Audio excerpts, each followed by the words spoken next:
ॐ अज्ञानतिमिरन्धस्य ज्ञानाञ्जनशलाकया चक्षुरुन्मिलितं येन तस्मै श्रीगुरवे नमः।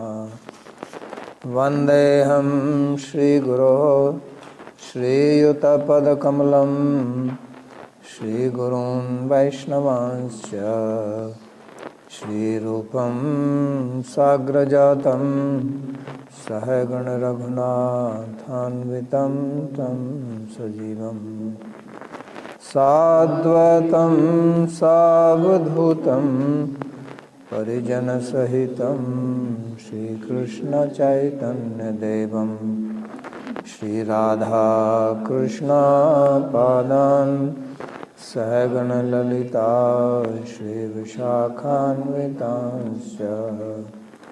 हे कृष्णा करुणा सिन्धो दीनबन्धो जगत्पते गोपेश गोपिकान्त राधाकान्त नमोस्तुते। तप्त कांचन गौरांगी राधे वृंदावनेश्वरी वृषभानुसुते देवी प्रणमामि हरिप्रिये। नमो महावदान्याय कृष्ण प्रेम प्रदायिने कृष्णाय कृष्ण चैतन्य नाम्ने गौरत्विषे नमः। पंचतत्वात्मकं कृष्णं भक्तरूपस्वरूपकं भक्तावतारं भक्ताख्यं नमामि भक्तशक्तिकम्। श्रीकृष्ण चैतन्य प्रभु नित्यानंदा श्री अद्वैता गदाधर श्रीवासदि गौरभक्तवृंद। हरे कृष्णा कृष्णा कृष्णा हरे हरे हरे राम राम राम हरे हरे। जन्माद्यस्य यतोऽन्वयादितरतश्चार्थे सुभिज्ञस्वराट् तेने ब्रह्महृदयादिकवये मुह्यन्ति यत्सूरयः। तेजो वारिमृदां यथा विनिमयो यत्र त्रिसर्गो मृषा धाम्ना स्वेन सदा निरस्तकुहकं सत्यं परं धीमहि। नारायणं नमस्कृत्य नरं चैव नरोत्तमं देवीं सरस्वतीं व्यासं ततो जयमुदीरयेत्। स्वस्ति अस्तु विश्वस्य खलः प्रसीदतां ध्यायन्तु भूतानि शिवं मिथो धिया। मनश्च भद्रं भजतादधोक्षजे आवेश्यतां नो मतिरप्यहेतुकी।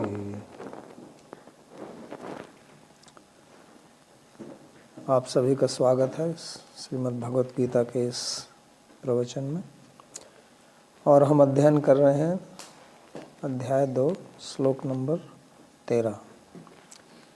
पिछले प्रवचन में हमने अध्ययन किया था, भगवान अपनी शिक्षा प्रारंभ करते हैं और सबसे पहले वो अर्जुन को कहते हैं कि आप बातें पंडितों जैसी करते हैं, लेकिन फिर शोकग्रस्त क्यों हैं, शोक मानस क्यों हैं, शोक संविग्न मानस जैसा कहा गया।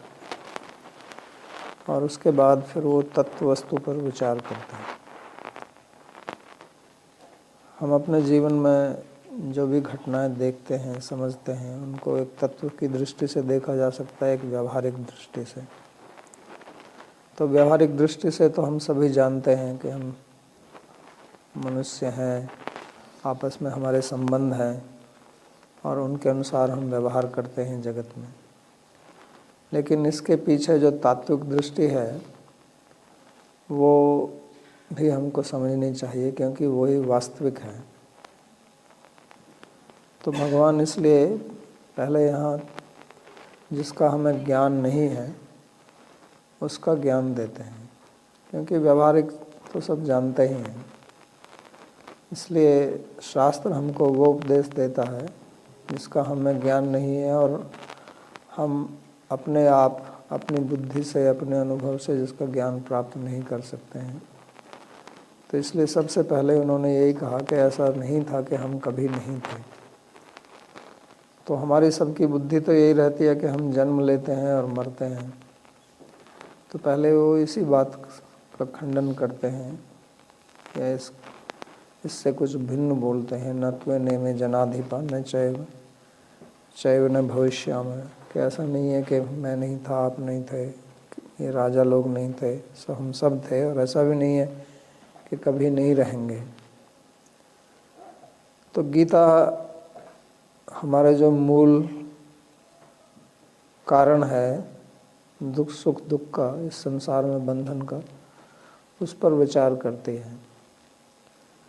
योग सूत्र में पतंजलि जी कहते हैं कि 5 प्रकार के क्लेश हैं: अविद्या, अस्मिता, राग, द्वेष, अभिनिवेश, पंच क्लेश। तो उन क्लेश का मूल कारण क्या है? वो अविद्या है। और अविद्या के बाद में फिर मोह होता है और मोह से राग द्वेष, और उसके कारण फिर हम दुख पाते हैं। तो इसलिए पहले उस अविद्या का जड़ से काटने के लिए भगवान तत्व वस्तु का ज्ञान देते हैं, क्योंकि अविद्या का निराकरण जो है वो तत्व ज्ञान से ही संभव है। तो संसार में हम देखते हैं कि सभी के अंदर अपनी अस्मिता है, यानी कि शरीर के साथ में हम अपना व्यक्तित्व समझते हैं, इस शरीर को ही अपना व्यक्तित्व समझते हैं। और उसके कारण वस्तुओं में राग द्वेष रहता है और उसके कारण अभिनिवेश, मृत्यु का भय। तो यहाँ क्योंकि अर्जुन का पूरा प्रश्न जो है वो मृत्यु को लेकर था कि लोग मर जाएंगे तो फिर हमें क्या लाभ होगा उससे। तो इसलिए सबसे पहले वो यही बताना चाहते हैं कि मृत्यु वास्तविक नहीं है किसी की भी, ना शरीर की है ना आत्मा की है। तो उसके लिए वो शरीर और आत्मा के विवेक के बारे में बात करते हैं, क्योंकि मृत्यु का भय सभी को रहता है। छोटे से छोटे जीव से लेकर ब्रह्मा तक को मृत्यु का भय है।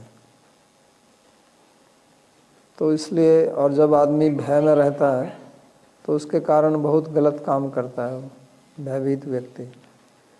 इसलिए गीता में भगवान जब दैवी प्रकृति और आसुरी प्रकृति का वर्णन करते हैं तो सबसे पहले वो अभय बोलते हैं। अभयम सत्व संशुद्धि ज्ञान योग व्यवस्थित।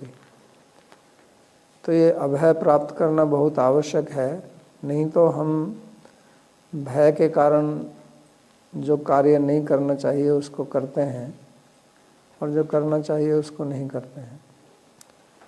और भय का निवारण तभी हो सकता है जब हमको ये पता चले कि हम मृत्यु से मुक्त हैं, हमारी मृत्यु होती ही नहीं है। तो इसका उपदेश यहाँ पर दे रहे हैं। तो यही तत्व ज्ञान है। तो इसलिए कहते हैं देहिनो अस्मिन् यथा देहे कौमारम यौवनम जरा तथा देहांतर प्राप्तिर धीरस्तत्र न मुह्यति।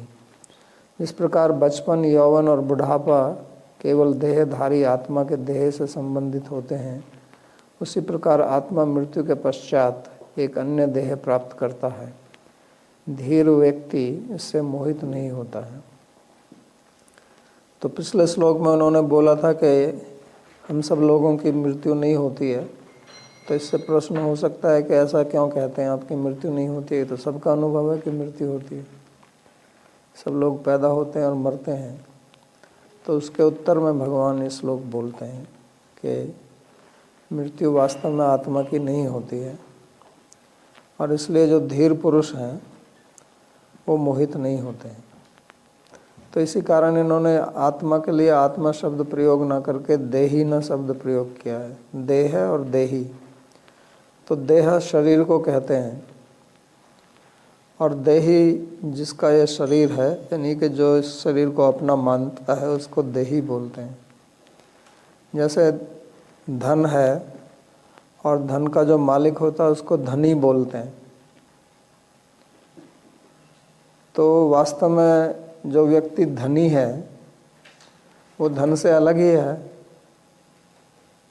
जो व्यक्ति धनी है वो धन से अलग रहता है, उससे धन से उसका एकात्मता तो नहीं है। धन आता है जाता है, धनी रहता है, धनी निर्धन भी हो जाता है। तो जैसे धनी शब्द से ही पता चलता है कि जो व्यक्ति है जिसके पास में धन है वो धन से भिन्न है, इसी प्रकार ये जो शब्द इन्होंने प्रयोग किया देही, उससे ही पता चलता है कि देही का मतलब जो देह से भिन्न है। लेकिन धन में तो हम देख सकते हैं कि हमारा धन हमसे अलग है, वो तो दिखाई पड़ता है। लेकिन शरीर में ऐसा दिखाई नहीं पड़ता, क्योंकि शरीर और आत्मा एक साथ में मिले हुए हैं, इससे वो एक जैसे लगते हैं और इसी के कारण हम अपने को शरीर मानते हैं। लेकिन शब्द के प्रयोग से भी हम ऐसा समझ सकते हैं। संस्कृत में देह शब्द जो है वो देह धातु से बना है। देह का मतलब होता है उपचय, उपचय का मतलब होता है इकट्ठा करना, ढेर लगाना। जैसे कुछ वस्तुएं पड़ी हुई हैं, उनको एक साथ मिलाकर रख दें, उसको ढेर बोलते हैं, उसको बोलते हैं उपचय करना। तो ये शरीर जो है वास्तव में एक ढेर है, जोड़ है वस्तुओं का। तो हिंदी में एक कहावत है, कहीं का ईंट कहीं का रोड़ा, भानुमति ने कुनबा जोड़ा। तो ये शरीर में जितने भी अंग हैं ये सब ऐसे इकट्ठे किए हुए हैं, क्योंकि जब इस शरीर का आरंभ हुआ था उस दिन तो एक ये बिंदु मात्र ही था। जैसे आज विज्ञान कहता है कि ये पूरा जो ब्रह्मांड है ये केवल एक बिंदु से आरंभ हुआ, एक बिंदु मात्र था पहले, बहुत शक्ति का, और उसमें से फिर ये सब विस्तृत हुआ। तो हमारा जीवन भी ऐसा ही है। शरीर को भी आप एक ब्रह्मांड ही समझिए, छोटा ब्रह्मांड, मिनी ब्रह्मांड, मिनी यूनिवर्स। तो जैसे वो एक बिंदु से चालू हुआ है, शरीर भी ऐसे ही चालू होता है, और इसमें चीज़ें जुड़ती जाती हैं। वहाँ तो जोड़ने के लिए कुछ नहीं है, लेकिन यहाँ तो भोजन करते हैं। तो शरीर कुछ है नहीं, शरीर केवल भोजन ही है। भोजन खा खा के ही बनता है, और सब इसका प्रयोग करके देख सकते हैं। 2-4 दिन भोजन खाना बंद कर दीजिए, शरीर ढीला हो जाएगा, वजन कम हो जाएगा। तो ये भोजन से ही बना हुआ है, भोजन का समाहार है, ये भोजन का ढेर है परिणत होके। तो इसलिए इसका संस्कृत में कहते हैं देह। देह का मतलब होता है ढेर। तो ये तो हम हैं नहीं, और ये ढेर जो है ये बदलता रहता है। तो कहते हैं पहले आप छोटे से थे, सबका अनुभव है, फिर आप युवा कुमार अवस्था आई, फिर यौवन आई, फिर वृद्धावस्था आएगी, कुछ की आ गई है, उनकी नहीं आई, उनकी भी आएगी। तो इसमें हम बदलते रहते हैं। तो हम बदल रहे हैं कि हमारा शरीर बदल रहा है? तो ये देखने वाली बात है, इसको समझना है, क्योंकि इसको हम भूल जाते हैं। जैसे मैंने कहा कि हम व्यवहार पर ही ध्यान देते हैं, तत्व को भूल जाते हैं, लेकिन हमारा जीवन दोनों से ही बना हुआ है। जैसे हमारा शरीर है और हमारी आत्मा है, और इसी को हम अपना मानते हैं, तो उसी प्रकार एक व्यावहारिक ज्ञान है, एक तात्विक ज्ञान है, एक आध्यात्मिक ज्ञान है। तो द्वै विद्ये वेदितव्ये, उपनिषद में भी कहा है कि 2 विद्याओं को जानना चाहिए। तो इसलिए दोनों का ही ज्ञान होना चाहिए, नहीं तो हम अज्ञान में रहते हैं और फिर हम मोहित हो जाते हैं। तो हमारा शरीर हमेशा बदल रहा है, हर समय इसमें बदलाव आ रहा है। तो जब हम छोटे बच्चे थे और उसके बाद हमारा शरीर बदल के हम बड़े हो गए, यानी कि हम बड़े हो गए माने शरीर बड़ा हो गया, तब तो हमको मोह दुख नहीं हुआ किसी बात का, हम प्रसन्न हुए। अगर शरीर बदलने से ही दुख होता है तो छोटे होने से बड़े होने पर भी हमको दुख होना चाहिए था कि अरे क्या है, मेरा तो शरीर चला गया अभी। लेकिन उसके लिए तो सब खुश होते हैं। और जब वृद्धावस्था की तरफ बदलने लगता है तब थोड़ा चिंता होती है। लेकिन जिस प्रकार यह शरीर अब बदल रहा है, ऐसे ही मृत्यु भी एक बदलाव है। इसलिए भगवान कहते हैं तथा देहांतर प्राप्ति। तो एक देह को छोड़कर दूसरे देह में चला जाता है, देहांतर प्राप्ति होती है। तो उसमें जो धीर पुरुष है, धत्ते धार्यत चैवेति धीर उधारित, जो धारण करता है या जिसकी बुद्धि विचलित नहीं होती है, स्विकार हेतु सती विक्रियंते येषां चेतांसी न सा धीरा। उनका चित्त जो है विकार की स्थिति होने पर भी विकृत नहीं होता है, उसमें कोई क्रिया नहीं होती है, उसको धीर बोलते हैं। यानी कि जो स्थिर रहता है उसको बोलते हैं धीर। तो धीर पुरुष इसलिए मोहित नहीं होता है। व्यक्ति इस बदलाव को देखकर मोहित हो जाते हैं। किसी की मृत्यु होती है, मृत्यु से इसलिए डर लगता है, लेकिन उसी के लिए यहाँ भगवान हमको बता रहे हैं कि इससे डरने की आवश्यकता नहीं है, ये तो हो रही है, होती रहेगी और इसको कोई रोक नहीं सकता, नियम है प्रकृति का। तो इसलिए इससे भयभीत क्यों होना है। जिसका हमारे पास कोई निराकरण नहीं है और जो होता ही है और प्रकृति का नियम, उससे भय नहीं होना, उसको समझना है और तदनुरूप हमको व्यवहार करना है। तो इसी को धीर बोलते हैं। और जो इसको नहीं समझते हैं वो अधीर हैं, तो वो मोहित हो जाते हैं। तो देह तो फिर भी मिलेगी हमको, हम एक देह को छोड़ के दूसरे देह में जाते हैं, तो उसमें डरने की आवश्यकता नहीं है और शोक करने की भी आवश्यकता नहीं है। ये भगवान यहाँ समझाना चाहते हैं। तो हमारा स्थूल शरीर और सूक्ष्म शरीर दोनों बदल रहे हैं। जब आप छोटे बच्चे थे और आपको स्वप्न आता था तो स्वप्न में भी आप अपने को छोटा ही देखते थे। अब बड़े हो गए हैं तो स्वप्न में आप भी अपने को बड़ा ही देखते हैं। जब वृद्ध हो जाएंगे तो सपने में भी आपने अपने को वृद्ध देखेंगे। तो इससे ये लगता है कि जो सूक्ष्म शरीर है वो भी हमारा बदल रहा है। लेकिन फिर भी सबको हमें ये भान तो होता ही है कि मैं नहीं बदल रहा हूँ। शरीर का बदलाव हम देखते हैं, लेकिन शरीर का बदलाव देखते हुए भी, अनुभव करते हुए भी हम सब ये अनुभव करते हैं कि मैं नहीं बदलता हूँ। क्योंकि जो भी बदलाव होता है कहीं पर भी, वो किसी ऐसी वस्तु को आधार बनाकर होता है जो स्वयं नहीं बदलती है। जैसे गाड़ी का पहिया घूमता है तो पहिया घूमता है, लेकिन बीच में जो एक्सल है उसका जो सेंटर है वो नहीं घूमता, वो अपनी स्थिति वहीं का वहीं रहता है। तो इसी प्रकार शरीर में कोई स्थिर वस्तु है जिसके चारों तरफ ये शरीर है और वो शरीर बदल रहा है, और वो स्थिर वस्तु ही वास्तव में हम हैं। इसलिए हम कहते हैं कि मैं बड़ा हो गया, मैं बूढ़ा हो गया। लेकिन अगर मैं बूढ़ा हो गया तो बूढ़ा कौन हुआ है, शरीर हुआ है कि आप हुआ है? क्योंकि एक नियम है कि दृष्टा जो है वो दृश्य से भिन्न होता है। अगर आप अपने सामने अपने कंप्यूटर को देख रहे हैं या पुस्तक को देख रहे हैं तो आप पुस्तक नहीं हैं, पुस्तक या कंप्यूटर दृश्य है और आप उसके दृष्टा हैं। तो दृष्टा जो है वो दृश्य से हमेशा भिन्न होता है। तो अगर आप ये अनुभव कर रहे हैं कि आपका शरीर बदल गया है, तो इसी से ये सिद्ध होता है कि आप स्वयं नहीं बदले हैं। क्योंकि अगर आप भी बदल जाते तो फिर देखने वाला कौन था जो कहता है कि ये बदल गया है।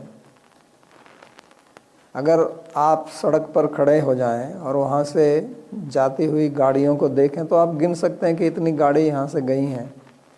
लेकिन अब अगर आप भी गाड़ी के साथ चले जाएं तो देखने वाला कौन होगा कि कितनी गाड़ी गई हैं।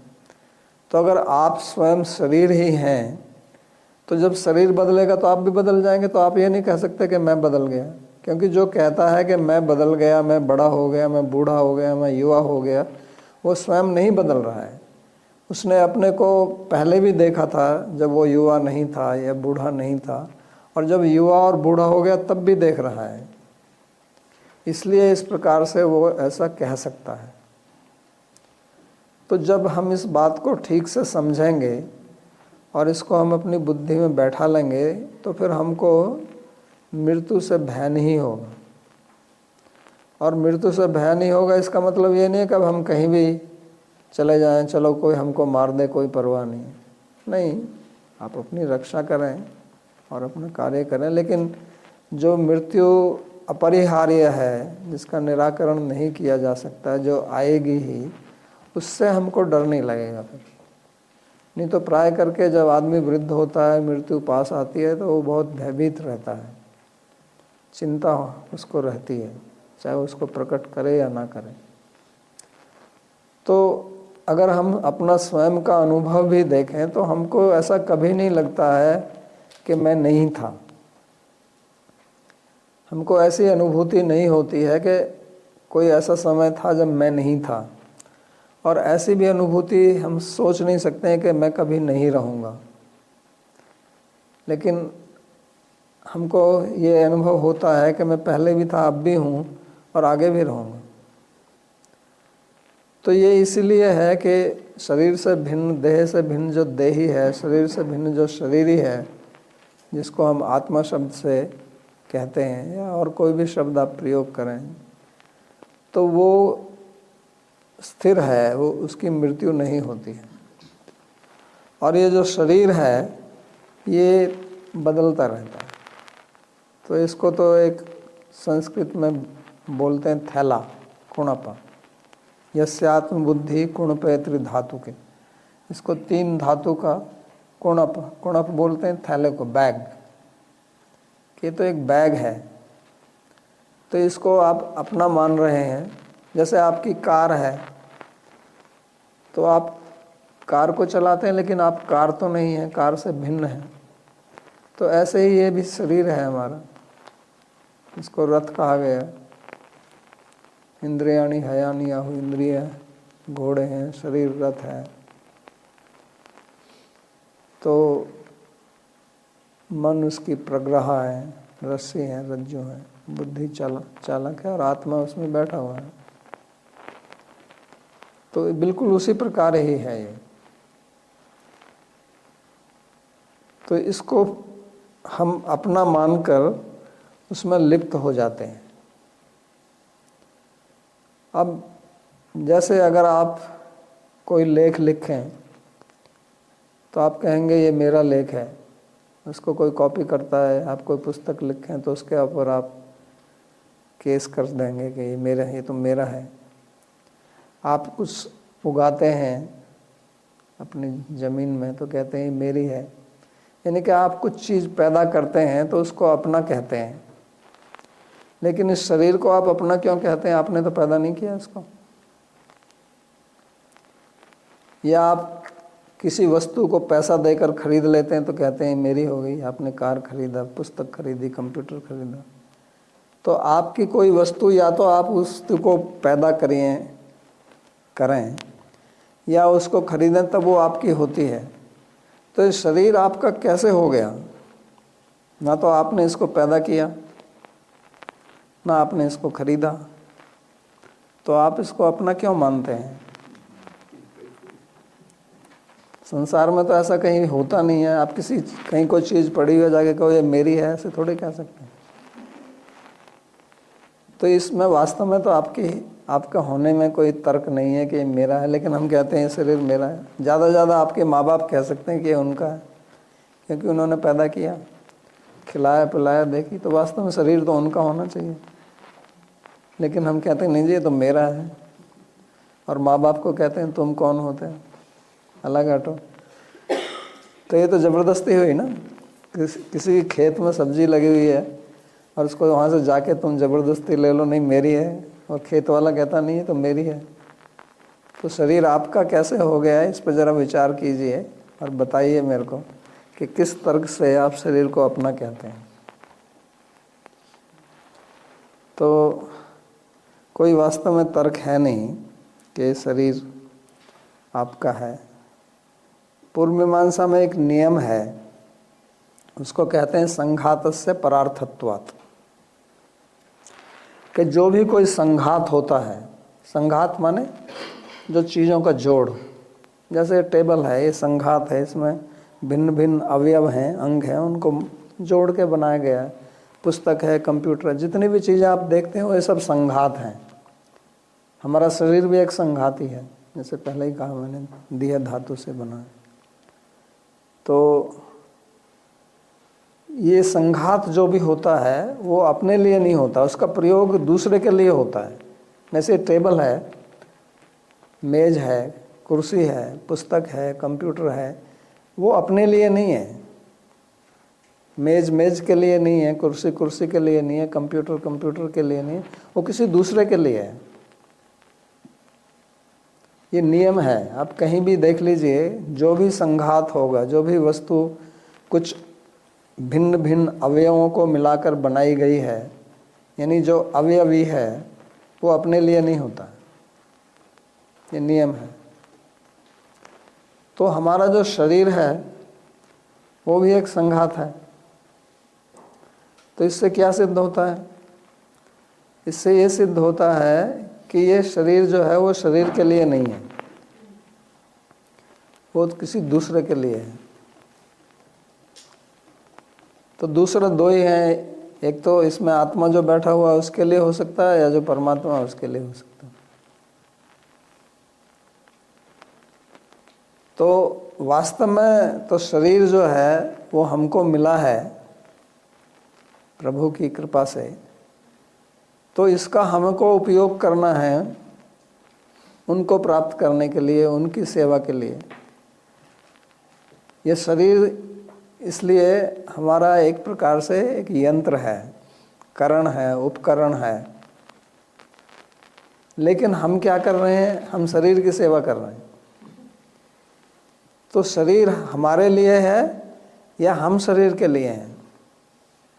आपके पास में कोई भी उपकरण हो, जैसे कार है, कंप्यूटर है, आपका घर है, तो वो आपकी सेवा के लिए है या आप उसकी सेवा के लिए हैं?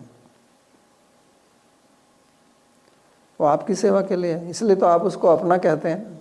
ये मेरी कार है, इसका मतलब मैं इसका उपयोग कर सकता हूँ, दूसरा नहीं करेगा, दूसरा करेगा तो मेरी आज्ञा के बगैर नहीं कर सकता, मेरी अनुमति के बगैर नहीं कर सकता है। तो इसी प्रकार ये जो शरीर है ये भी एक उपकरण है, क्योंकि संघात है।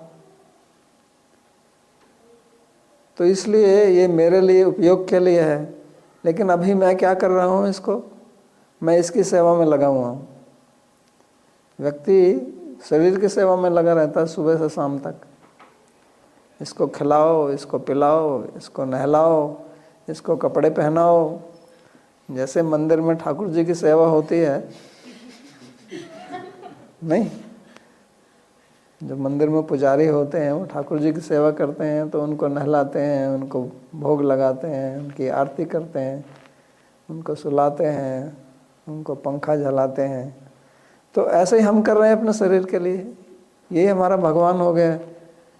देखा जाए आप कितना समय जो है केवल शरीर में ही लगा देते हैं। जो कुछ भी करते हैं शरीर के लिए कर रहे हैं। सुबह उठते ही इसकी सेवा में लग जाओ और फिर दिन भर इसी की सेवा के लिए काम करो। या तो आप इसकी सेवा कर रहे हो या इसलिए काम कर रहे हो कि इसकी सेवा करनी है। जैसे जो ठाकुर जी की सेवा करते हैं, या तो सीधी सेवा करते रहते हैं या कुछ ऐसा काम करते हैं, जैसे बाजार गए, वहाँ से सब्जी खरीद के लाए ताकि भोग तैयार किया जा सके। तो फिर आप नौकरी कर रहे हैं ताकि पैसा कमा के फिर इसकी सेवा करें। तो यही हमारा जीवन है, और ये हमारे जीवन की बहुत बड़ी विडंबना है कि जिसको हमें अपनी सेवा में लगाना है हम उसकी सेवा में लगे हुए हैं। जो उपकरण हमको मिला है कि इसका हम उपयोग करके अपने गंतव्य स्थान तक चले जाएं, जैसे कोई कार होती है तो कार का प्रयोग कहीं जाने के लिए करते हैं कि उसको घर में रख के उसकी सफाई करते रहो, उसको चमकाते रहो, बस जाना कहीं नहीं है। तो ये शरीर भी एक यंत्र है, भगवान इसको यंत्र ही बोलते हैं। यंत्रारूढ़ानि मायया भ्राम्यन् सर्वभूतानि यंत्रारूढ़ानि माया, कहता है ये यंत्र है जिस पर हम बैठे हुए हैं और भ्रमण कर रहे हैं इधर उधर। तो इस शरीर का उपयोग जो है बहुत महत्वपूर्ण है। ये शरीर, इससे हम वो वस्तु प्राप्त कर सकते हैं जो किसी और शरीर में प्राप्त संभव नहीं है। ऐसा बुद्धिमताम बुद्धि मनीषा च मनीषिणाम यत् सत्यम अनृतेनेह माम प्राप्नुयात ऋतम। तो भगवान श्री कृष्ण स्वयं ही कह रहे हैं कि ये शरीर में एक ऐसा गुण है कि ये वास्तव में तो है अनित्य, लेकिन इससे आप नित्य वस्तु जो मैं हूँ उसको प्राप्त कर सकते हैं। तो उस शरीर की सेवा में हम लगे हुए हैं और उसका लाभ क्या होगा? कुछ भी नहीं। फिर एक दिन ये हमसे ले लिया जाएगा, फिर आप रोएंगे कि मेरा शरीर गया। अब क्या होगा? होगा क्या? जब आपको मिला था आपने उसका दुरुपयोग किया। आपको कोई सुविधा दी जाए तो सुविधा कुछ कार्य के लिए दी जाती है। आप किसी कंपनी में काम करते हैं ना, अगर आप ऊंचे पद पर हैं तो वहाँ कुछ दूसरे लोगों से अधिक सुविधा आपको प्राप्त इसलिए होती है कि आप दूसरे लोगों से अच्छी सेवा करेंगे, और आप अगर उस सुविधा का दुरुपयोग करें तो आपको उस पद से हटा दिया जाएगा, क्योंकि उसके लिए थोड़ी दी थी। आप किसी ऑफिस में काम करते हैं, ऑफिस से आपको कंप्यूटर मिला है, अब उस कंप्यूटर से आप ऑफिस का काम तो करें ना, और अपना ही काम में लगे रहें तो ऑफिस वाले वापस ले लेंगे। तो ऐसे शरीर हमको दिया है भगवान ने भगवत प्राप्ति के लिए, उनको समझने के लिए, उनको जानने के लिए, क्योंकि इस शरीर में वो योग्यता है। लेकिन हम उसी में लगे हुए हैं। आहार निद्रा भय मैथुनम से समानम एतत् पशुभिर नराणाम। जो पशु कर रहे हैं वो ही हम कर रहे हैं, और उसके लिए फिर हम अब बहुत गर्व महसूस करते हैं कि हम बहुत उत्कृष्ट हैं, हम पशुओं से श्रेष्ठ हैं। तो वास्तव में क्या श्रेष्ठता है? साहित्य संगीत कला विहीन साक्षात पशुपुच्छ विषाणहीन। भर्तृहरि जी ने कहा कि साक्षात पशु है, खाली इतना ही है कि इसके ना तो सींग है ना पूंछ है। इसे मनुष्य जो है वो बगैर पूंछ और बगैर सींग का पशु है, क्योंकि इसको ना साहित्य संगीत कला अगर ये नहीं जानता है, जो पशु नहीं जानते हैं, तो फिर आपको क्या है? अगर भगवत गीता आप नहीं समझते हैं तो पशु में और आप में क्या अंतर है? कुछ नहीं। जो पशु कर रहा है वो आप कर रहे हैं। तृणन्न खादनम अपि जीव मानस तद्भाग्यम परम पशुनाम। कहता है खाली दूसरा अंतर ये है कि ये जो पूंछ और सींग विहीन जो पशु है ये घास नहीं खाता है। अगर ये घास भी खाता तो दूसरे पशु भूखे मर जाते, क्योंकि उनको खाने नहीं देता है। तो बेचारे दूसरे जो पशु हैं पूंछ वाले वो जीवित हैं, क्योंकि मनुष्य घास नहीं खाता। कहता है इतना लोभी और लालची है, अगर ये घास खाता होता तो उन पशुओं को नहीं मिलती, क्योंकि तो उन पशुओं को घास क्या उनको भी खा जाता है। तो इसलिए संघातस्य परार्थत्वात् से हमें यही समझना है कि ये शरीर हमको मिला हुआ है, तो ये शरीर केवल शरीर के लिए ही नहीं है, लेकिन ये शरीर जो है ये शरीरी के लिए है। ये देह जो है देही के लिए है, उसके लिए इसको हमें उपयोग करना है।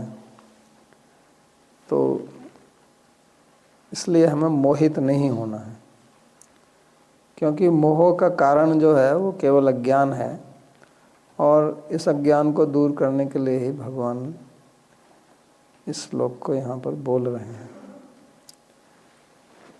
फिर आगे इसी को आगे बढ़ाते हुए अभी 20-25 श्लोक बोलेंगे ऐसे धड़ाधड़ भगवान, क्योंकि ये मोह थोड़ा जड़ पकड़े बैठा हुआ है तो इसको बार बार ऐसे लगेगा कि वही बात बार बार क्यों कह रहे हैं।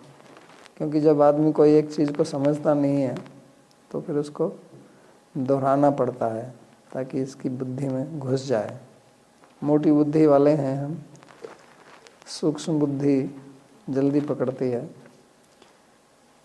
तो आगे कहते हैं भगवान मात्रा स्पर्शास्तु कौन्तेय शीतोष्ण सुख दुःखदाः आगमापायिनो नित्यास्तां स्थितिक्षस्व भारत। हे कुंती पुत्र, इंद्रियों का अपने विषयों के साथ स्पर्श शीत और गर्मी, सुख और दुख की भावनाएं उत्पन्न करता है। वे भावनाएं अनित्य हैं, वे आती और जाती हैं। अतएव हे भरतवंशी, उन्हें सहन करो। तो जैसे हमारा शरीर बदल रहा है, जैसा कि पिछले श्लोक में कहा, उसी प्रकार हर वस्तु यहाँ पर बदल रही है। केवल जो शरीर ही है वो नहीं बदलता है, देही नहीं बदलता है, आत्मा नहीं बदलता है। आत्मा को छोड़कर जितनी भी चीज़ें आप अनुभव करते हैं वो सब बदलती रहती हैं। और हम जो भी अनुभव करते हैं अपने जीवन में अपनी इंद्रियों से करते हैं। आत्मा शरीर के अंदर बैठा हुआ है।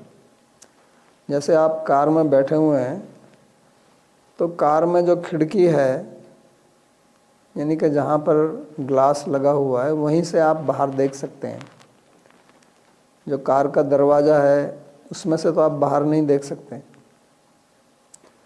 तो इसी प्रकार हमारे शरीर में जो 5 इंद्रियां हैं, उन्हीं से हम बाहर के संसार का अनुभव करते हैं। वो एक प्रकार से शरीर में झरोखे हैं, जैसे घर के अंदर झरोखे होते हैं, खिड़कियां होती हैं। और जितना भी हम अनुभव करते हैं, उस अनुभव को 2 वर्ग में विभाजित किया जा सकता है कि ये या तो वो कुछ अनुकूल होगा या प्रतिकूल होगा, और कुछ नहीं है इससे ज़्यादा। चाहे आप आँख से देखें, नाक से सूंघें, जीभ से चखें, कान से सुनें और त्वचा से स्पर्श करके देखें,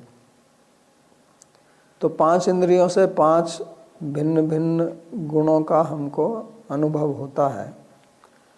और जैसे ही वो अनुभव हमको हम अपने मन के माध्यम से होता है, तो वो अनुभव 2 ही प्रकार का होता है। या तो वो हमारे अनुकूल है या प्रतिकूल है। तो अगर वो हमारे मन के प्रतिकूल है तो उसको हम दुख कहते हैं, प्रतिकूल वेदनीयम दुखम। और वो अगर हमारे मन के अनुकूल है तो उसको हम सुख बोलते हैं, अनुकूल वेदनीयम सुखम। तो वास्तव में सुख दुख कोई नियत वस्तु नहीं है कि ये सुख है और ये दुख है। ये आपकी मन की स्थिति के ऊपर निर्भर है। वही चीज़ आपको कभी सुख दे सकती है, कभी दुख दे सकती है, आपकी मनोस्थिति के अनुसार। जब ठंड पड़ती है तो गर्म पानी आपको सुख देता है, जब गर्मी का मौसम होता है तब गर्म पानी आपको दुख देगा, ठंडा पानी आपको सुख देगा। तो वही वस्तु जो है वो सुख दुख में परिवर्तित नहीं होती है, लेकिन आपको अनुभूति कराती है आपकी मन की स्थिति के अनुसार। तो वास्तव में सुख दुख किसी वस्तु में नहीं है। कोई भी भौतिक वस्तु ना उसके अंदर सुख है ना दुख है, लेकिन ये केवल हमारी मन स्थिति के ऊपर निर्भर करता है कि हम उसको उसमें सुख अनुभव करते हैं या दुख अनुभव करते हैं। आप भोजन करते हैं, आपका बहुत प्रिय भोजन है, भूख लगी है, आप उसको भोजन करते हैं, आपको सुख प्राप्त होता है। लेकिन आपका पेट खराब हो गया,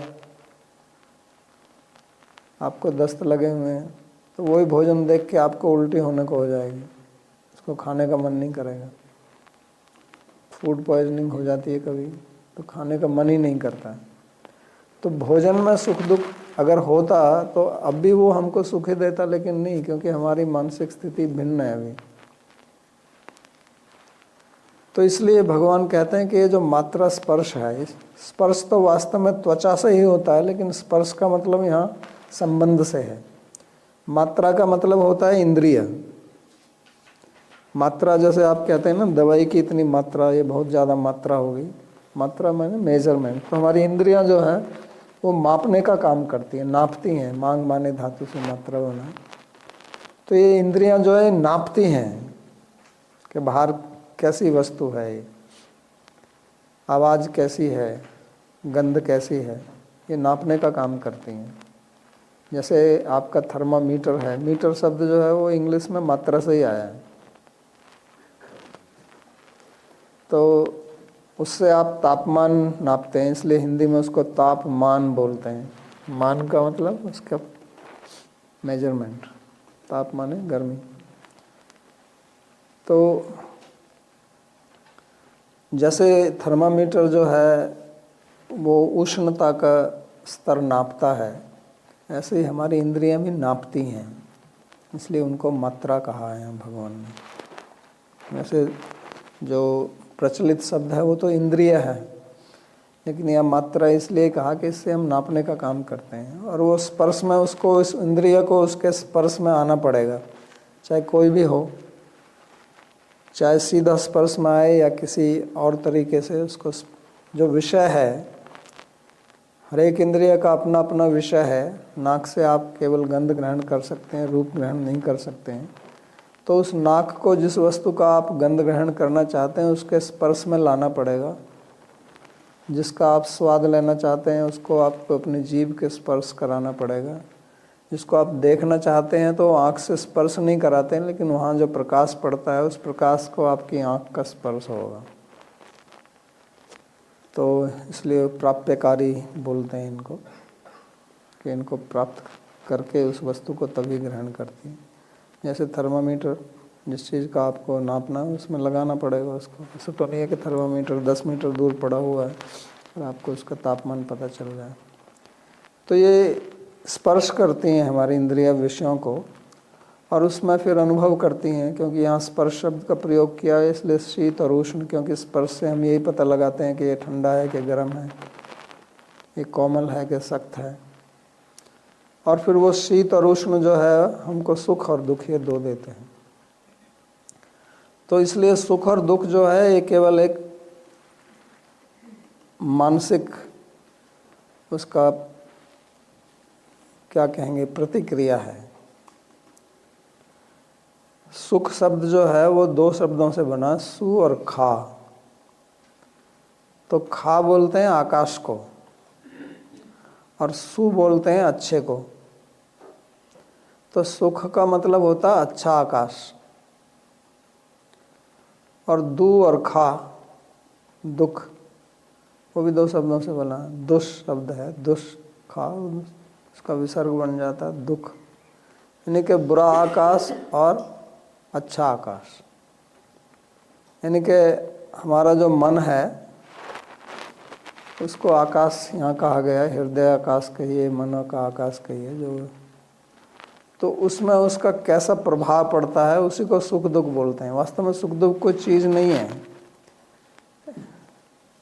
जैसे कहते हैं ना कि इसने मेरे को बड़ा सुख दिया, तो वो सुख ऐसा नहीं है कि जैसे आपने किसी को कोई चॉकलेट दे दी कि ले भाई चॉकलेट खा, ले भाई ये तो गुलाब जामुन खा।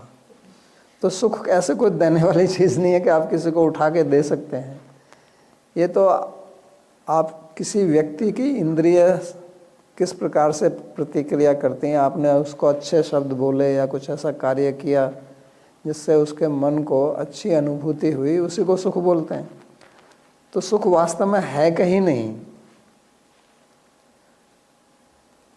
और इसलिए सुख को हम ढूंढते रहते हैं इधर उधर। तो अर्जुन को भी ये लग रहा है कि ये लोग मर जाएंगे, मेरे जो संबंधी हैं, तो मेरे को सुख नहीं मिलेगा, इसलिए तो उसको दुख हो रहा है ना, इसको सोचकर। तो वास्तव में उन संबंधियों से सुख तो उसको कुछ विशेष मिला नहीं है, दुर्योधन ने क्या सुख दिया उनको। लेकिन किसी भी वस्तु से सुख और दुख हमको तभी होता है जब हमारे संस्कार ऐसे होते हैं, हमारी कुछ उसमें आसक्ति रहती है। कोई भी चीज़ आपको अच्छी तभी लगती है जब आपकी उसमें आसक्ति रहती है। जैसे आपका किसी से संबंध है और उस व्यक्ति में आपकी आसक्ति है, तो उस व्यक्ति आपको अच्छा लगता है, देखने में अच्छा लगता है, उसकी बात अच्छी लगती है, उसके साथ में बैठना अच्छा लगता है, कुछ काम करना अच्छा लगता है। जब आपकी उसमें से आसक्ति हट जाती है, किसी कारण से झगड़ा हो गया, कुछ भी हो गया, अब वो आदमी अच्छा नहीं लगता। तो सुख जो है वो वास्तव में वहाँ से बाहर से नहीं आ रहा है कहीं से भी। ये बहुत बड़ा भ्रम है। इसलिए भगवान ने पिछले श्लोक में कहा ना, धीरज तत्र न मुह्यति, कि धीर व्यक्ति उससे मोहित नहीं होता है। तो हम मोह के कारण ऐसा समझते हैं कि मेरे को इस व्यक्ति से सुख मिल रहा है, या इस क्रिया से सुख मिल रहा है, या इस स्थान से सुख मिल रहा है। सुख मिलने के अलग अलग ना, किसी स्थान से भी सुख मिलता है, कहते हैं चलो नदी किनारे चलते हैं, चलो समुद्र के तट पर चलते हैं, वहाँ सुख मिलेगा। किसी समय पर सुख मिलता है, आज मेरा जन्मदिन है, तो दिन तो सभी रोज एक जैसा ही रहता है। जन्मदिन में क्या कहीं फूल झड़ रहे हैं क्या आसमान से? कुछ नहीं है, मन की बात है। कुछ विशेष होता है क्या उस दिन? कुछ नहीं। तो देश काल पोजीशन, आपको कोई पद प्राप्त हो जाए, आपको आपकी जॉब में, नौकरी में तरक्की हो जाए, पदोन्नति हो जाए, तो आप बड़े खुश हो गए। उस पदोन्नति और दूसरा आदमी बैठा हुआ, आप भी रहेंगे, 2-4 महीने बाद आप फिर वैसे ही हो जाएंगे। महीने तो खैर ज़्यादा बोल गया मैं, कुछ 1-2 हफ्ते में ही लगेगा कि हाँ ऐसा ही है। नहीं, फिर आप उससे ऊपर वाले को सोचेंगे। कोई व्यक्ति, कोई संबंध, तो इनसे हम सुख ढूंढते रहते हैं। किसी व्यक्ति से मेरे को संबंध व्यक्ति से सुख मिले, किसी वस्तु से, मेरे पास ऐसा मकान, मेरे पास ऐसी कार, मेरे पास ऐसा कंप्यूटर, मेरे पास ऐसा मोबाइल फ़ोन, जो भी है उससे सुख मिलेगा। तो ये देश काल परिस्थिति, ऐसी परिस्थिति हो जाए तो इनको हम सुख और दुख में नापते हैं। लेकिन वास्तव में इनमें से व्यक्ति, वस्तु, परिस्थिति, कोई घटनाक्रम, कोई देश, कोई काल, इनमें से किसी में भी कोई सुख नहीं है, कहीं पर भी। क्योंकि अगर इनमें सुख होता तो सबको ही मिलता। जैसे चीनी में मिठास होती है, तो जो भी उसको अपने मुंह में डालेगा उसको मीठी लगेगी, क्योंकि उसमें मिठास है। तो अगर किसी व्यक्ति में सुख होता, किसी वस्तु में सुख होता, तो जो भी उसको मिलेगा उसको सुख प्राप्त होगा ना। लेकिन ऐसा तो देखा नहीं जाता है। कोई भी परिस्थिति में अगर सुख होता तो सबको उस परिस्थिति में सुख मिलना चाहिए। अगर किसी दिन को सुख प्राप्त करना था, देने वाला है, तो सबको होना चाहिए, तो ऐसा नहीं होता है। तो इससे ये सिद्ध होता है कि केवल हमारे मन का एक मोह है, हमारी मन की एक कल्पना है। हमारा मन जो है वो कल्पना करता है इस प्रकार की कि इससे मेरे को सुख, और वो कल्पना वास्तव में क्यों होती है? वो अपनी मानसिक स्थिति के कारण, अपने संस्कारों के कारण, अपनी आसक्ति के कारण। और जब वो मानसिक स्थिति बदल जाती है, जब वो हमारी आसक्ति बदल जाती है, तो उसी चीज़ से फिर हमको सुख मिलना बंद हो जाता है, फिर दुख मिलने लगता है। तो ये हमको सोचना चाहिए थोड़ा। तत्व वस्तु है ये, व्यवहार में जो चलता है वो तो चलता है, लेकिन कभी कभी थोड़ा पीछे हटके इस पर विचार करना चाहिए कि जिससे मेरे को सुख प्राप्त हो रहा है, वास्तव में क्या उससे मेरे को सुख मिल रहा है या कुछ और चीज़ है। तो ये सुख जो है ये वास्तव में आपका अपना ही है। जहाँ आपका मन लग गया वही सुख है, जिसमें आपका मन नहीं लगा उसमें सुख नहीं है। किसी को किसी व्यक्ति में मन लग जाता है, उससे सुख प्राप्त होता है। किसी स्थान में मन लग जाता है, उससे सुख प्राप्त होता है, दूसरे को नहीं लगता है। कोई क्रिया आप करते हैं, आपको उससे सुख प्राप्त होता है, दूसरा उसी से बोर हो जाता है। ये क्या है? आप लोग यहाँ वृंदावन में रहते हैं, कुछ लोग आते हैं यहाँ, लोग वृंदावन में क्या करते हैं यार, यहाँ तो कुछ है नहीं, बोलते हैं ऐसा क्या, तो नाइट लाइफ तो कुछ है ही नहीं है। अरे नाइट लाइफ क्या, भगवान की आरती हो गई, सो गए वो तो उनको बड़ा बोरिंग लगता है यहाँ पर। तो इसलिए ये केवल विषय में नहीं है, उनमें हमारा जो राग या द्वेष रहता है उसी के अनुसार हमको सुख दुख होता है। जो 5 क्लेश पहले मैंने बताए, अविद्या, अस्मिता, राग, द्वेष, अभिनिवेश, तो हमारा वस्तुओं में, स्थिति में, व्यक्ति में, संबंध में, देश में, काल में कुछ राग द्वेष रहता है। ये मन के भाव हैं 2, और ये दोष के कारण ही हैं, अविद्या के कारण। अविद्या के कारण जो हैं वो राग द्वेष होते हैं, और उसके कारण फिर हमको सुख दुख प्राप्त होता है, और ये बदलते रहते हैं। इसलिए भगवान ने कहा आगम अपायिनो, अनित्य, ये आते हैं और जाते हैं। वही व्यक्ति सुबह आप बड़े प्रेम से बात करते हैं, शाम को उसी के साथ में झगड़ा होता है, अगले दिन फिर प्रेम से बात करते हैं। तो इसलिए अगर उनमें ऐसा ही होता, चीनी ऐसा तो नहीं होती कि चीनी सुबह मीठी है और शाम को नमकीन बन गई, तब तो बड़ी समस्या हो जाती है। अगर ऐसा होता तो आपका खाना पकाना ही मुश्किल हो जाता, क्योंकि आपकी समझ नहीं आता कि अब मैं चीनी डालूं कि नमक डालूं, क्योंकि नमक सुबह नमकीन था, शाम को मीठा हो गया, चीनी शाम को नमकीन हो गई। तो ऐसा तो नहीं होता है। तो इसलिए ये जो सुख दुख हैं ये वस्तुओं में नहीं होते हैं, परिस्थिति में नहीं होते हैं, व्यक्तियों में नहीं होते हैं, ये हमारी मानसिक जो राग द्वेष है उसी का कारण होते हैं। और हमारा मन जो है हमेशा कुछ, जब भी कुछ अनुभव करेगा तो उसमें अनुकूल प्रतिकूल देखेगा हमेशा। किसी व्यक्ति को आप नहीं भी जानते हो तो उसको देखते ही आपको अच्छा लगेगा या अच्छा नहीं लगेगा। कुछ आप संगीत सुने, आपको अच्छा लगेगा, नहीं लगेगा। कहीं जगह पर चले जाए, आपको अच्छा लगेगा, नहीं लगेगा। हमेशा आपका मन जो है ये द्वैत, ड्युअलिटी क्रिएट करता है। वास्तव में बाहर ड्युअलिटी नहीं है, द्वैतपना नहीं है बाहर वस्तुओं में। वस्तु तो वस्तु ही है ना, उसमें ना सुख है ना दुख है, वो ना अच्छी है ना बुरी है। जैसे चाकू जो है वो ना अच्छा है ना बुरा है, बंदूक ना अच्छी है ना बुरी है, लेकिन हम उसको कैसे देखते हैं, कैसे प्रयोग करते हैं, उससे वो अच्छी बुरी हो जाती है। तो ये द्वैत जो है ये हमारा मन अपने संस्कारों के कारण, अपने राग द्वेष के कारण उनमें देखता है।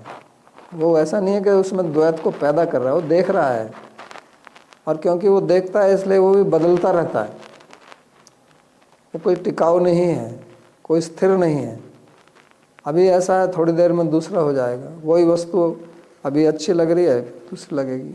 तो इसलिए जो धीर व्यक्ति होता है वो इनको सहन करता है। इसलिए भगवान कहते हैं कि तांस तितिक्षस्व भारत। इसलिए हे भारत, इनको आप सहन करें। तो ये सहनशीलता अगर हमारे अंदर आ जाए तो फिर हम सुख दुख से ऊपर उठ जाएंगे, और सुख दुख से ऊपर आनंद है। तो वास्तव में हम आनंद की खोज में हैं, लेकिन हम इस सुख दुख के चक्कर में पड़ जाते हैं और फिर प्राय करके दुख उठाते रहते हैं। तो जो चीज़ वहाँ पर जहाँ नहीं है वहाँ हमको कभी प्राप्त नहीं होगी। तो एक व्यक्ति था, उसको आदत थी शराब पीने की, तो रोज़ जाता था वो मधुशाला, संस्कृत में मधुशाला बोलते हैं बार को। संस्कृत में शब्द अच्छे हैं ना, ऐसे गौशाला, मधुशाला, पाठशाला। तो एक दिन वो रात को बहुत देर से आया, ज़्यादा पी ली, तो बहुत लड़खड़ाता हुआ अपने वो घर पहुंचा। फिर घर का बाहर का जो दरवाज़ा था उसको ताला खोल रहा था, तो उसका हाथ कांप रहा था, इतनी ज़्यादा पी हुई थी। तो चाबी उसकी नीचे गिर गई। अब नीचे गिर गई तो वहाँ पर अंधेरा था, तो वहाँ ढूंढा तो दिखाई नहीं दी, तो बाहर सड़क के ऊपर जो है वो लैंप पोस्ट लगा हुआ था, स्ट्रीट लाइट, तो वहाँ जाके चाबी को खोजने लगा। वो पिए हुए था। तो उसका पड़ोसी एक भक्त था, वो जो सुबह जल्दी उठता था, ये तो देर से सोता था, सुबह के 4 बजे तो सुबह उठ गया। उसने देखा, अरे आज ये कैसे इतनी जल्दी कैसे उठ गया, ये तो कभी उठता नहीं इतनी जल्दी। तो बाहर आया, उससे पूछा, भैया क्या हो गया, आज इतनी जल्दी कैसे उठ गए? कहता है, यार जल्दी नहीं, देर हो गई आज मेरे को। तो यहाँ क्या कर रहे हो तुम? कहते मैं चाबी ढूंढ रहा हूँ, मेरी चाबी गुम हो गई। तो उसने सोचा चलो मैं भी इसकी सहायता कर देता हूँ, तो वो भी देखने लगा। तो अब चाबी उनको मिली नहीं। तो उस पड़ोसी ने पूछा कि तेरी चाबी गिरी कहाँ थी? तो कहता गिरी तो वहाँ थी। तो उसने कहा, यार जब गिरी वहाँ थी तो यहाँ क्यों ढूंढ रहा है तुम? तो उसने कहा, यार तुम्हारे पास इतनी बुद्धि नहीं है। अबे वहाँ अंधेरा है, वहाँ अंधेरे में कैसे मिल जाएगी? यहाँ लाइट है, इसलिए लाइट में ढूंढ रहा हूँ मैं।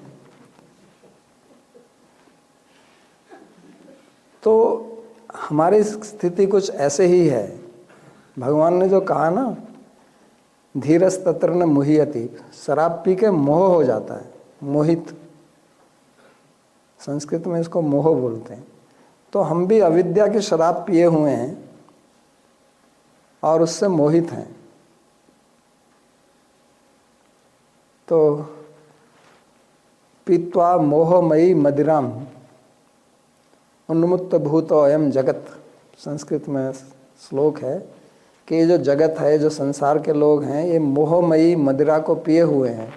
पीत्वा मोहमयी मदिराम उन्मुक्त, और पागल हो गए एकदम से। तो ये पागलपन यही है कि हम सुख वहाँ ढूंढ रहे हैं जहाँ सुख है नहीं। क्यों ढूंढ रहे हैं जी वहाँ पे? अजी वहाँ लाइट है, अंधेरे में कैसे मिल जाएगा? तो सुख आपके अंदर है, तो अंदर तो अंधेरा है और बाहर लाइट है। तो ये आनंद जो है वो वास्तव में बाहर से कहीं से नहीं आता है। जब भी आपको किसी भी वस्तु में आनंद की या सुख की अनुभूति होती है, वो इसलिए होती है कि आपका मन वहाँ आविष्ट हो जाता है। अगर उस वस्तु में आपका मन आविष्ट नहीं होता है, उसमें कुछ आपकी आसक्ति नहीं है, तो वहाँ से आपको कभी भी सुख नहीं मिल सकता, चाहे वो कुछ भी हो। आपका बहुत प्रिय भोजन है, लेकिन आपका मन जो है वो कहीं और लगा हुआ है, कुछ घटना हो गई है, कहीं पर किसी की कुछ मृत्यु हो गई है, एक्सीडेंट हो गया है, उस समय वो भोजन आपको अच्छा नहीं लगेगा, क्योंकि आपका मन उसमें आविष्ट नहीं हो सकता है। तो वास्तव में सुख दुख बाहर कहीं है नहीं। इसलिए भगवान सीधा ऐसे तो नहीं बोल रहे हैं, लेकिन वो कह रहे हैं आगमा पाइनो अनित्य, कहते हैं आते जाते हैं, अनित्य हैं। क्योंकि जो चीज़ होती है वो अनित्य क्या होगी? चीनी में मिठास अनित्य है क्या? आती जाती है क्या? वो है वहाँ पे। लेकिन अगर हमको भ्रम होता है कि मीठी है कि खट्टी है, तो कभी मीठे का भ्रम हो जाएगा, कभी खट्टी का भ्रम हो जाएगा। तो ऐसे ही वस्तुओं में सुख दुख है नहीं, उनका भ्रम हो जाता है कि इसमें सुख है, इसमें दुख है, अब इसमें दुख है, इसमें सुख है, इस तरह से चलता रहता है। तो भगवान कहते हैं कि इस चक्कर में मत पड़ो आप, इनसे ऊपर उठिए। और ये स्थितियाँ इस प्रकार से चलती रहेंगी, क्योंकि हमारे पास मन है और मन का काम ही है एक को दो में तोड़ना। हमेशा आप कहीं भी देखेंगे तो दो पार्टी बनी रहती है ना, हर चीज़ में। कहीं भी चले जाओ, किसी भी ऑर्गेनाइजेशन में चले जाओ, किसी भी संस्था में चले जाओ, परिवार में चले जाओ, दो मिलेंगे जरूर, कम से कम दो तो होंगे। तो ये किस लिए? क्योंकि मन यही करता है, हर चीज़ को दो में तोड़ देता है। तो ये तो करेगा ही ऐसे जब तक कि आप इसको मन को भगवान में नहीं लगाओगे, जो कि अंत में जाके भगवान बोलते हैं यही। फिर अंत में जाके वो कहते हैं अब मैं आपको बिल्कुल टॉप मोस्ट गुह्यतम सीक्रेट बताता हूँ, मन मना भाव मत भक्ता, मन को मेरे में लगा दो। क्योंकि भगवान तो बदलते नहीं हैं, भगवान में इस प्रकार का द्वैतपन नहीं है, तब आपको आनंद की वर्षा होगी वहाँ से। ये राज है गीता का। तो हमें अपने जीवन में इसको कैसे लाना है, उसको समझना है, और ये ध्यान में रखना है कि देह और देही में अंतर है। और ये समझ लेना चाहिए कि आत्मा अगर दुखी होती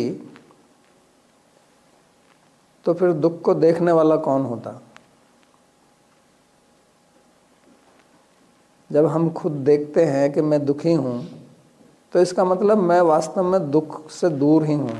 जैसे मैं जब, वही उदाहरण लीजिए, अगर कोई कहे कि मैं धनी हूँ, तो मैं धनी हूँ का मतलब मैं धन नहीं हूँ, धन से अलग हूँ। तो अगर कोई कहता मैं दुखी हूँ, तो फिर मैं दुख नहीं हूँ, मैं दुख से भिन्न हूँ, दुख बाहर है, मैं अलग हूँ। तो आत्मा वास्तव में न कभी दुखी होती है न सुखी होती है, आत्मा स्वरूप में अपने आनंद में ही है, सुख दुख दोनों से परे है। लेकिन जब हम इसको नहीं जानते हैं मोहवश, तब हम वस्तुओं में सुख दुख देखते रहते हैं और इसी में हमारा जीवन व्यतीत हो जाता है। सो दुखी यदि भवेत आत्मा का साक्षी दुखिनो भवेत। अगर आत्मा दुखी हो जाएगी तो दुख का साक्षी कौन होगा फिर? क्योंकि जो दुखी है वो दुख का साक्षी नहीं हो सकता। तो आज का पाठ यहीं बंद करते हैं। किसी को कोई प्रश्न पूछना है तो पूछ सकते हैं।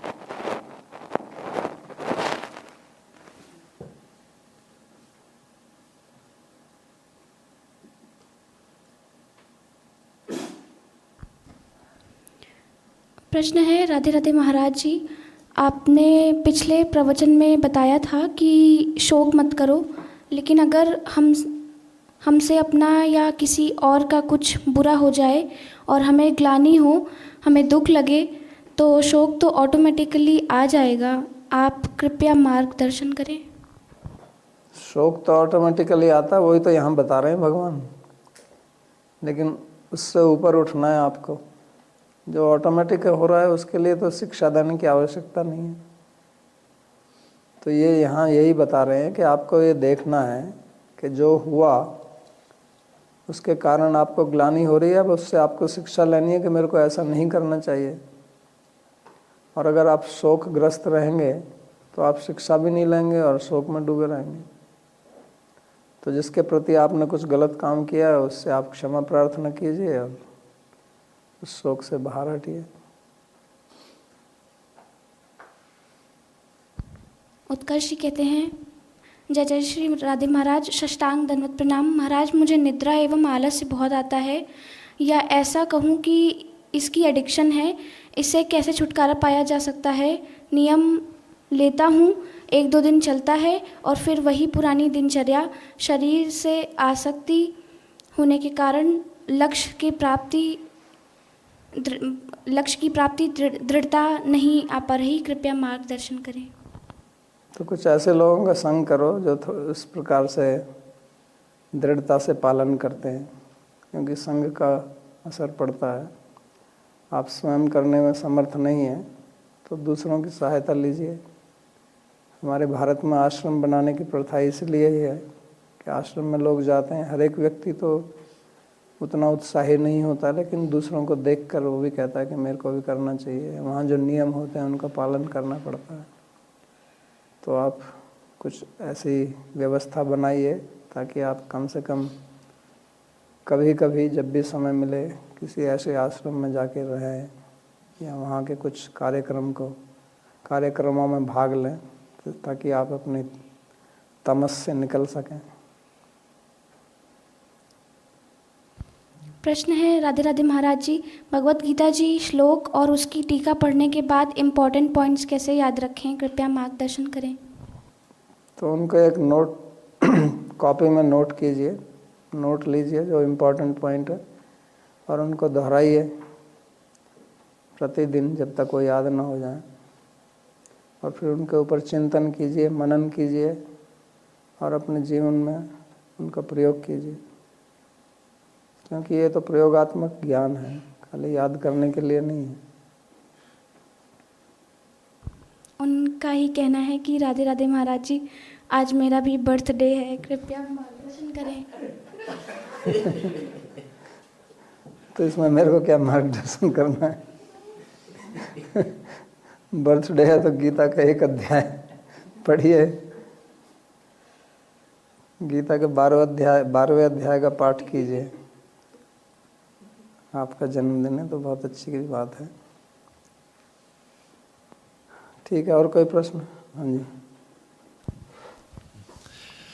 तो क्या सुख दुख आसक्ति से आता है या आसक्ति सुख दुख से आती है। मैंने दोनों सुना तो दोनों से चलता है ये, एक दूसरे के पूरक हैं ये। सो आसक्ति से सुख दुख के संस्कार पड़ते हैं और सुख दुख का अनुभव करने से उनमें आसक्ति बढ़ती है, एक दूसरे को बढ़ाते हैं। प्रणाम बाबा जी महाराज। अगर मैं शरीर को मतलब ज्ञान से भगवान का मानूं या भगवान ने दिया हुआ मिशन का मानूं, मिशन जैसे मानूं, या इग्नोरेंस में मेरा खुद का मानूं, या मैं शरीर मानूं, कोई भी कंडीशन में हमको शरीर को ध्यान रखना चाहिए कॉन्शियस से। शरीर को ध्यान रखना मतलब अच्छा खाना खाना, टाइम पे सोना, टाइम पे उठना, या मतलब योगा करना, ऐसे चीज़ें, प्राणायाम करना, ऐसी चीज़ें। तो हम क्यों इग्नोरेंस में ये चीज़ को ध्यान नहीं रखते? कोई भी कंडीशन में इसको ध्यान रखना चाहिए। शास्त्र के अनुसार क्या महत्व है शरीर को ध्यान रखने का? बिकॉज सेवा करना है, जपा करना है, भजन करना है, सब इनके साथ ही करेंगे हम, इसी मिशन को यूज़ करके हम करेंगे। इसको ताकत नहीं है, शरीर को ताकत नहीं है, शरीर को मानसिकता अच्छा नहीं है, तो हेल्थ अच्छा नहीं है, तो हम कोई भी चीज़ नहीं कर पाते हैं। या तो भौतिक सुख का लक्ष्य है या तो आध्यात्मिक सुख का लक्ष्य है। तो मैं इस चीज़ का शास्त्र के अनुसार थोड़ा सुनना चाहता हूँ बाबा जी, आप किस तरह? तो इसमें तो भगवान ही आगे स्वयं कहेंगे, युक्ताहार विहारस्य युक्त चेष्टस्य कर्मसु युक्त स्वप्नो बोधस्य योगो भवति दुःखा। तो कहते हैं कि युक्त यानी कि जिसको बोलते हैं संतुलित आहार विहार करें, ना ज़्यादा करें ना कम करें। वो ये भी कहते हैं कि ज़्यादा आहार विहार करने से आपको दुख होगा, तो हर चीज़ को संतुलित रूप से करें, आहार, निद्रा और विहार। तो इसलिए आगे बोलते हैं कि अगर ऐसा नहीं करेंगे तो आपको शरीर से कष्ट होगा, फिर आप ना भौतिक तरक्की कर सकते हैं ना आध्यात्मिक। इसलिए आवश्यक है, ये तो यंत्र है, जैसे आपकी कार है तो आपको कार का तो ध्यान करना पड़ेगा। ये थोड़ी कि बस उसका प्रयोग किया और फिर खड़ी कर दी, तो उसमें कुछ पार्ट जो है वो ठीक से काम नहीं कर रहा है तो उसको बदलना पड़ेगा। ऐसे ही शरीर भी है।